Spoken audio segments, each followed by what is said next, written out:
car sat silent again, the road ahead swallowed by fog, behind them nothing but trees, and that laugh, still echoing. "Start it again," Mohan whispered. Anjali turned the key. Nathim Sumat was staring straight ahead, eyes wide open, frozen. His eyes were no longer his. Pitch black, empty. Anjali gasped. "That's not him," Sumat called.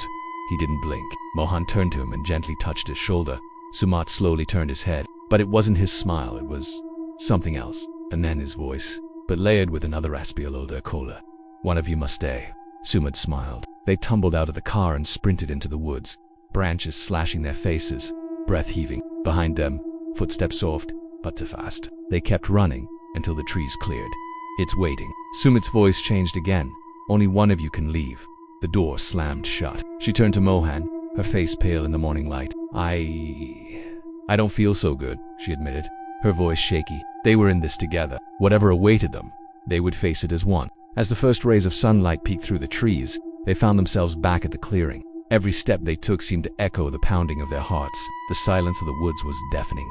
The only sound, the distant cawing of crows. Then the door creaked open, revealing a dark and narrow hallway. The air that hit them was stale, heavy with the scent of decay and something else. Something indefinable that sent shivers down their spines. "It's okay," he said, forcing a calmness he didn't feel. "We just need to figure out what's going on here. We need to get out of here," she whispered urgently. And in that instant, everything went silent. "Hello," he called out, his voice echoing in the cavernous space. But that silence was deceptive, for it was now that they truly understood they were being watched. The old house loomed before them, its windows like vacant eyes staring into their souls. Their hearts pounded against their ribs as they moved through the house. Each room they entered, each corner they turned seeming to amplify the sense of dread that was settling upon them. They were trapped in a silent game of hide-and-seek with an unseen entity, and they had no idea who or what was playing. The whispers swirled around them, weaving a tapestry of dread and foreboding. Beside it, the gnarled branches of the ancient oak seemed to claw at the sky. Hela Anjali ventured, her voice barely a whisper. "Is anyone home?" They seemed to emanate from the very walls, growing louder with each step they took. Anjali felt a cold hand grip her heart. The whispers were circling, closing in, and they carried a message that sent a chill down her spine. Darkness fell, and somewhere deep in the woods, the car engine started by itself, but no one was inside. A single knock. 2 knocks. 3, then a voice, raspy and ancient, like the rustling of dead leaves. "Who's there?"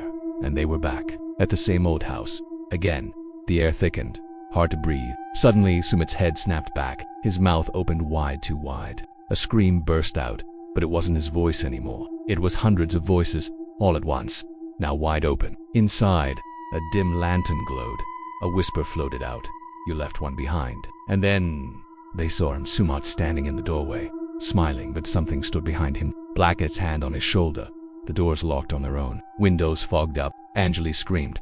Mohan kicked the door. It flung open. He yelled. Mohan fell to his knees. "This can't be." Anjali stared at the door. "Come inside," Sumit said. His voice was calm. To calm, Anjali backed away, but Mohan stepped forward. "Maybe we have to go back in. Maybe it's the only way to break this." "No," Anjali whispered. "That thing." They stumbled out of the woods, disheveled eyes wide with fear. "What do we do?" Anjali whispered, her voice trembling. Mohan, his face etched with worry, reached out to steady her. Their eyes met, a silent understanding passing between them. As the sun climbed higher in the sky, bathing the clearing in a golden light, they approached the house. Anjali reached out, her fingers trembling, and knocked on the door. They froze. The voice, it seemed to come from everywhere and nowhere. The silence stretched, taut and heavy, broken only by the chirping of crickets. Mohan stepped forward, his gaze sweeping over the dusty furniture and cobwebs that adorned the entryway. As they cautiously ventured deeper into the house, the whispers started. Mohan, his eyes narrowed, strained to listen, trying to decipher the words that danced on the edge of his hearing. Anjali clutched Mohan's arm, her eyes wide with fear. He nodded, understanding the urgency in her voice. But as he turned to leave, the floorboards creaked ominously beneath his weight. They looked at each other, their eyes wide with a shared understanding of the danger they had stumbled into. They were not alone. The whispers had ceased as abruptly as they had started, leaving an oppressive silence in their wake. A sudden movement in the shadows, a fleeting glimpse of a dark shape, a whisper of wind that carried the scent of decay. Mohan and Anjali, their eyes darting from shadow to shadow, moved as if on eggshells, their every sense on high alert.